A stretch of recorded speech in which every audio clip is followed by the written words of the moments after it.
Hey there, and welcome to This Explainer. If you're a business leader trying to navigate the complex and, let's be honest, kind of overwhelming IT provider market right here in Jacksonville, Florida, you are in exactly the right place. Today, we're going to act as your trusted consultant.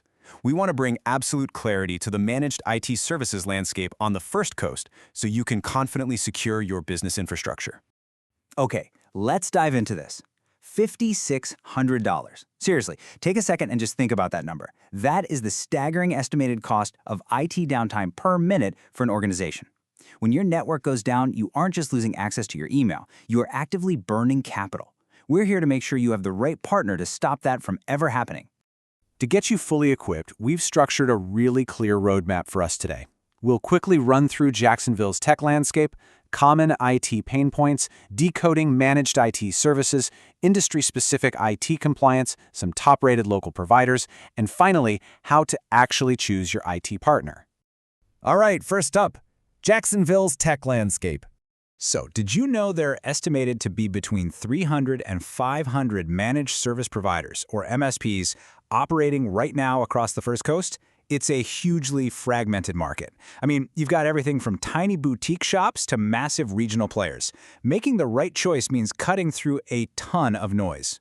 And the demand for these providers is heavily driven by Jacksonville's unique economic anchors. Think about it. We've got major finance hubs like FIS, massive defense centers at Mayport and NASJAX, healthcare giants like the Mayo Clinic, and logistics hubs like JAXPort. Add in our coastal hurricane risks, and you can see why there is a literal, non-negotiable need for highly reliable, specialized tech infrastructure in this city. Moving right along to Section 2, Common IT Pain Points. You know, it's really easy to view technology as this abstract thing happening in a server room somewhere. But to understand the true urgency here, we have to ask, how much does a single IT failure really cost? We need to ground this in tangible business stakes. Well, the market data reveals a pretty stark reality. A single server failure, or a ransomware incident, can cost the Jacksonville SMB anywhere from $60,000 to $250,000, or honestly, even more. It just completely exposes how dangerous the old break-fix billing model really is. Relying on an hourly tech to fix things only after they break? That just creates massive financial unpredictability. Let me bring this down to earth with a real-world local story. An Orange Park dental office recently dealt with a massive server breach. All their data was locked up and they faced a terrifying $200,000 ransom demand. But, thankfully, their IT partner had set up robust cloud continuity. They successfully restored all the images, client data, and databases without paying a dime to the hackers. That is the stark reality of cyber threats today, right here in our own backyard. Which brings us nicely to Section 3, Decoding Managed IT Services. So, a really common point of confusion for businesses when they're evaluating their infrastructure is this. What exactly is the difference between fully managed and co-managed IT? It's a critical distinction you absolutely need to understand before signing any contracts. Now, what's really interesting about this is how completely distinct these two service models are. With fully managed IT, the provider is literally your entire IT department. You don't have internal IT staff. Instead, you get 24/7 remote monitoring and an unlimited help desk. Conversely, co-managed IT means your internal IT team handles the daily, on-the-ground work. The MSP just fills in the gaps, bringing in specialist depth for things like advanced cybersecurity, complex project architecture, or after-hours coverage. And here is how transparent market pricing typically scales up, depending on your business size and user count. For an SMB, typical monthly IT budgets are going to sit somewhere between $950 and about $2,700. For mid-market companies, it scales from $2,700 to $6,300. And for the enterprise level with over 120 users, you're looking at $6,300 to $12,500 and beyond. The real beauty of this flat fee model?